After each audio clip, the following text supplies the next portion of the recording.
Yang pertama-tama mengenai landasan yuridis dulu ya, dari bagaimana ombudsman itu bekerja. Kita mendasarkan pada dua undang-undang. Yang pertama Undang-Undang Nomor 37 Tahun 2008 tentang Ombudsman Republik Indonesia. Kemudian Undang-Undang Nomor 25 Tahun 2009 tentang pelayanan publik. Nah, dari dua undang-undang itu kewenangan ombudsman ini cukup besar dalam hal pengawasan penyelenggaraan pelayanan publik. Jadi semua hal yang terkait dengan pelayanan publik itu pengawasannya menjadi otoritas dan kewenangan ombudsman. Nah, sekarang pelayanan publik yang mana?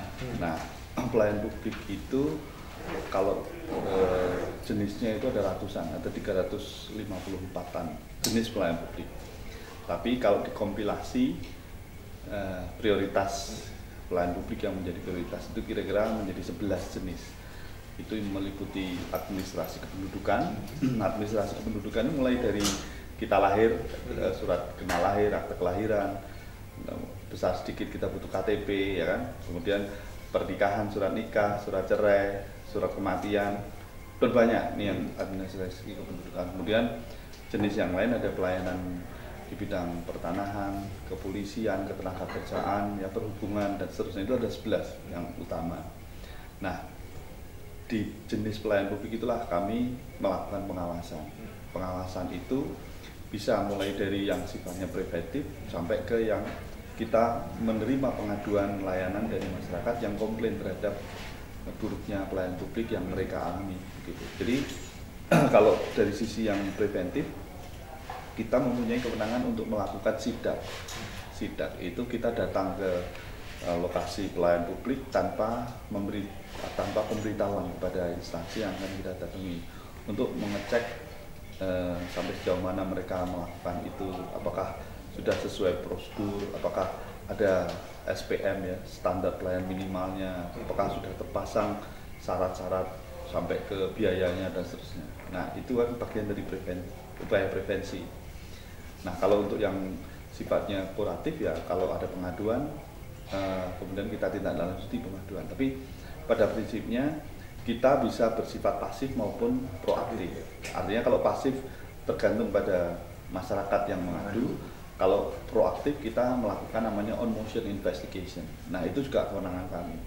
Jadi kalau kita tahu di sana misalnya di satu instansi pelayanan publik ada yang kurang baik, kita bisa melakukan on motion investigation untuk mencari tahu apakah betul di sana ada dugaan maladministrasi sehingga mengakibatkan adanya pelayanan publik yang buruk dan tidak baik.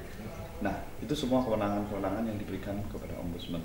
Mulai dari kita melakukan klarifikasi, kita memediasi antara pihak pelapor dengan pelapor, sampai kita memberikan rekomendasi yang merupakan sikap akhir. Kalau di pengadilan itu kayak mengeluarkan putusan. Nah, kalau ombudsman itu mengeluarkan rekomendasi.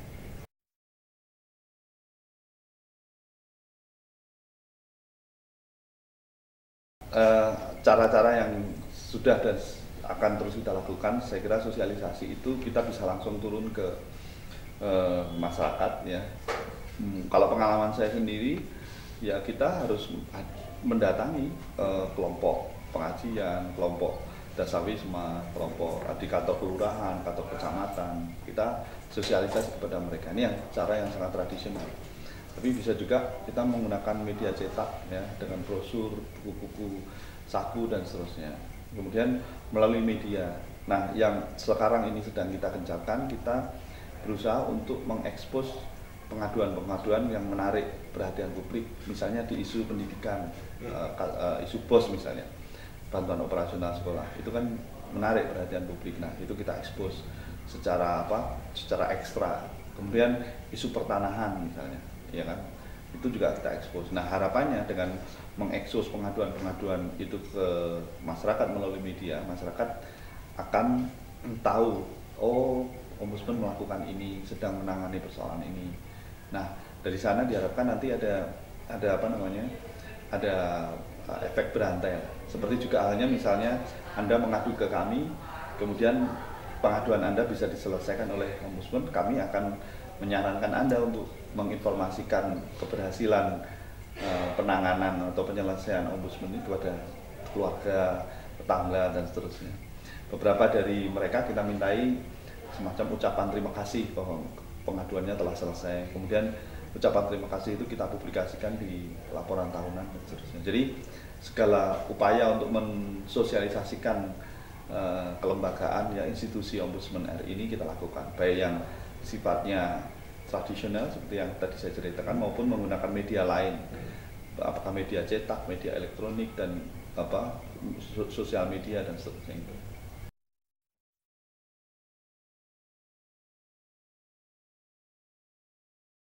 Sudah ada 7 provinsi ya sampai hari ini. Jadi Provinsi Sumatera Utara merangkap Aceh itu di Medan, kemudian NTT, NTB itu ada di Kupang, ya. Kemudian di Jawa Timur itu ada di Surabaya, DIY Jawa Tengah ada di Jogja, kemudian Jawa Barat ada di Bandung, kemudian Kalimantan Selatan ada di Samarinda dan Sulawesi Utara ada di Manado. Jadi kita baru punya 7 kantor perwakilan. Padahal seharusnya kita punya 33 kantor perwakilan, tapi karena anggarannya belum memungkinkan maka akan dibuka secara bertahap. Mudah-mudahan tahun depan kita akan bisa membuka kantor perwakilan yang baru lagi, sehingga lebih banyak masyarakat yang akan bisa terakomodasi dan bisa melaporkan ke Ombudsman perwakilan, sehingga mereka tidak perlu harus ke Jakarta.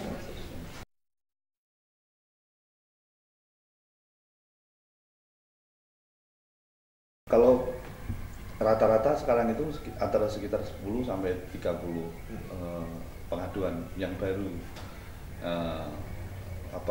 Biasanya kita merekap setiap akhir minggu untuk kita tindak lanjuti. Tapi karena pengaduan trennya makin meningkat, sekarang 2 hari sekali kita sudah merekap pengaduan baru. Bisa berapa jumlahnya?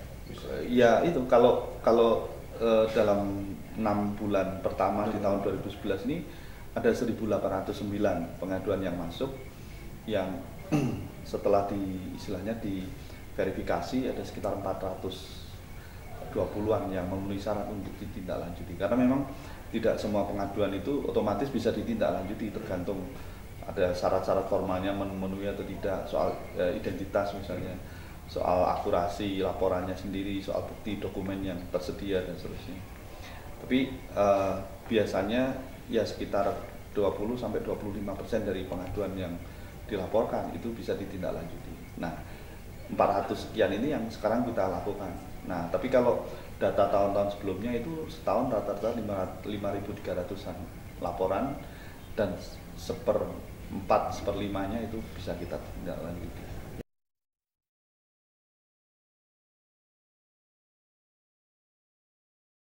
Justru kita menyarankan masyarakat langsung saja yang datang. Artinya secara regulasi kita tidak bisa menolak kehadiran kuasa hukum untuk mewakili kliennya melaporkan ke Ombudsman, tapi kita tidak terlalu menyarankan itu. Jadi kalau kami menyarankan masyarakat saja yang dirugikan oleh ketidakprofesionalan dalam hal pelayanan publik itu yang datang langsung ke Ombudsman, karena pengaduannya cukup simpel, syaratnya tidak berbelit-belit, cukup ringkas ya, tidak ada biaya, tidak perlu membayar 1 sen pun, dan kita akan melayani mereka setuntas mungkin untuk menangani dan menindaklanjuti apa yang dilaporkan. Jadi sebenarnya secara praktis tidak perlu harus memakai kuasa hukum. Menurut saya itu terlalu berlebihan, karena hal-hal yang terkait dengan laporan tentang ketidakprofesionalan dalam pelayanan publik ini kan biasanya persoalan-persoalan masyarakat sehari-hari, jadi tidak terlalu rumit yang harus menggunakan jasa kuasa hukum dan seterusnya. Meskipun dalam praktek kita memang tidak bisa menolak kehadiran para kuasa hukum ini untuk mewakili kepentingan kliennya melaporkan kepada kami.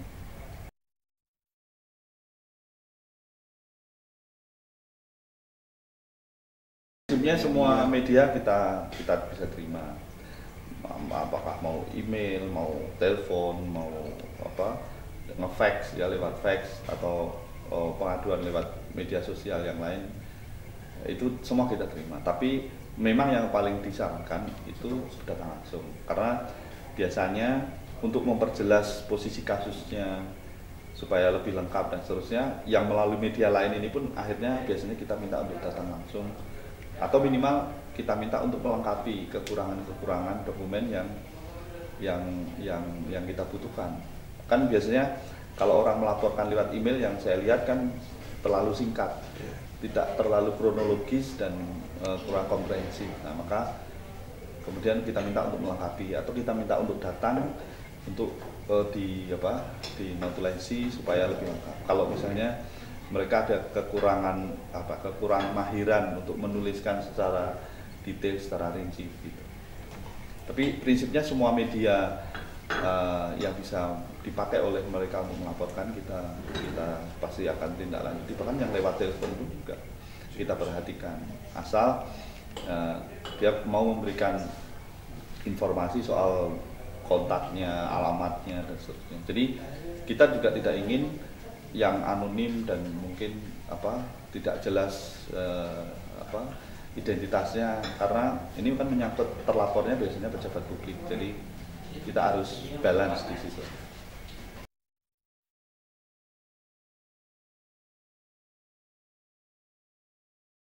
Jadi setelah kita mengidentifikasi jenis laporannya, kemudian memverifikasi bukti-bukti yang ada pada si pelapor dan seterusnya, biasanya kita melakukan klarifikasi kepada pihak terlapor. Jadi terlapor ini kan biasanya seorang penyelenggara pelayanan publik, biasanya juga seorang pejabat publik.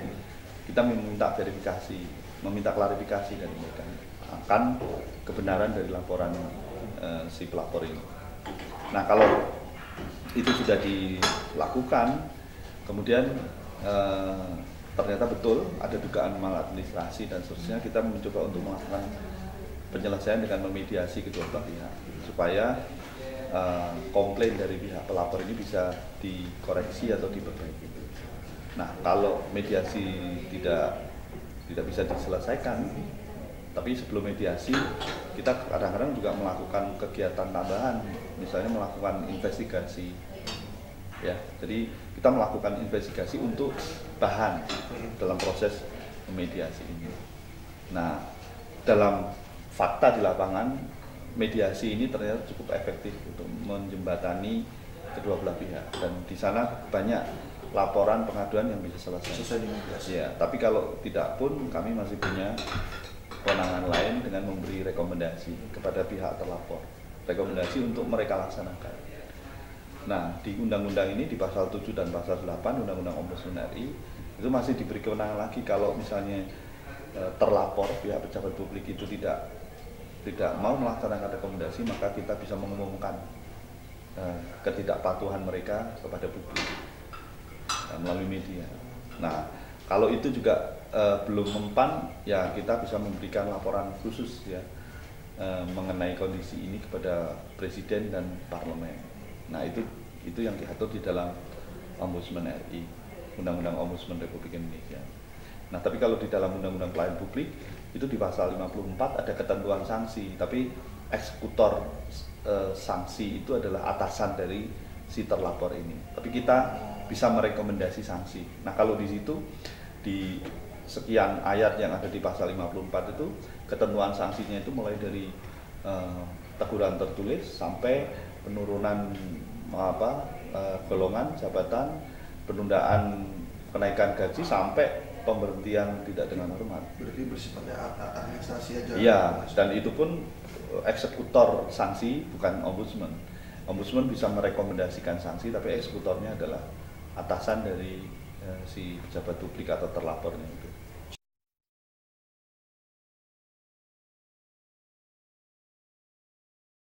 Ini yang belum bisa diterapkan di Indonesia, kecuali kalau kita kemudian menggunakan media istilahnya mempublikasikan tadi. Ya, itu pun kalau tidak juga jalan, ya kita memberikan laporan ini kepada Presiden dan Parlemen. Nah, itu istilahnya kalau saya menyebutnya kewenangan puncak yang disediakan oleh dua undang-undang ini terhadap lembaga Ombudsman RI, karena kita memang kita bukan magisterial sanction yang bisa langsung memberi sanksi. Misalnya Anda pejabat publik yang langsung kita kasih sanksi, belum bisa begitu. Jadi Dan di negara-negara lain memang tidak ada tradisi ombudsman yang langsung bisa memberi sanksi. Jadi memang harusnya ada kesadaran dari atasan dan pejabat publik pada umumnya di Indonesia untuk mau mematuhi katakanlah rekomendasinya ombudsman, agar kan asumsinya kalau mereka patuh terhadap rekomendasi ombudsman harusnya ada perbaikan penyelenggaraan pelayanan publik pada.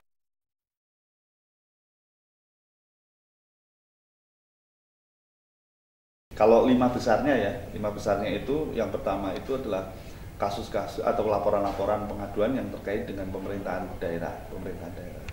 Mungkin kinerja dari dinas-dinas yang ada di daerah-daerah itu. Kemudian yang kedua itu kasus yang menyangkut kepolisian, pelaporan terhadap kepolisian, institusi kepolisian, mungkin terkait dengan penanganan di kantor Polsek, Polres, soal KTP dan soal perpanjangan soal SIM ya, soal perpanjangan SIM, STNK, kemudian soal laporan yang ditindaklanjuti dan seterusnya. Jadi kedua ini kepolisian. Nah, yang ketiga ini lembaga peradilan. Lembaga peradilan ini juga cukup tinggi. Nah, urutan keempat pertanahan, ya kasus-kasus pertanahan. Nah, urutan kelima itu laporan terhadap BUMN, BUMD. Jadi kalau 5 besarnya itu pemerintah daerah ini, kemudian kepolisian, lembaga peradilan, pertanahan, dan BUMN, BUMD.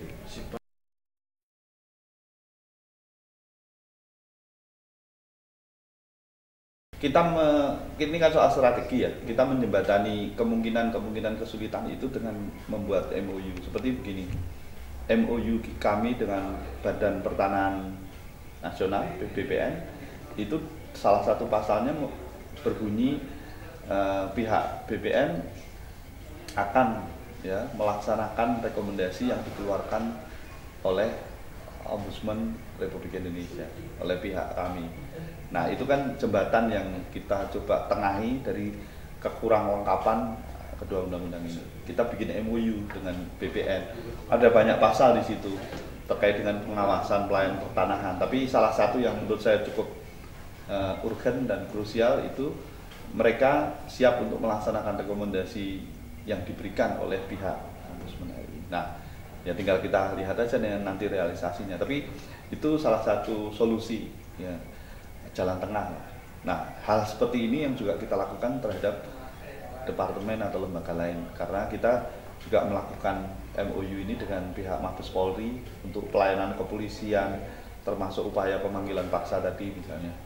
Kemarin barusan dengan PPATK, kemudian Kementerian Hukum dan HAM untuk persoalan-persoalan yang terkait dengan napi ya, narapidana. Kemudian dengan pihak LPSK ya, kita semua menjembatani itu dengan membuat MOU dan mungkin dengan lembaga-lembaga lain yang nanti akan kita rintis ya, yang terutama yang terkait dengan upaya-upaya untuk menjembatani agar efektivitas kinerja ombudsman itu bisa terfasilitasi di kalangan ini. Kita juga sudah membuat MOU dengan Kementerian Dalam Negeri misalnya untuk tadi, karena laporan dari yang masuk kami pemerintah daerah ini yang tertinggi, yang paling banyak dilaporkan, maka kita sudah membuat menjembatani itu dengan pihak Kementerian Dalam Negeri. Nah, yang dibutuhkan memang operasionalisasi dari MOU yang sudah kita bikin itu, agar di lapangan itu benar-benar terrealisasi, tidak hanya jadi tumpukan MOU yang enggak ada artinya, tapi kita ingin nanti di lapangan itu ada yang menindaklanjuti sehingga terrealisasi. Dan saya kira kan ending atau ujungnya kan harus ada pelayanan publik yang diterima oleh masyarakat secara lebih baik, lebih berkualitas dan seterusnya.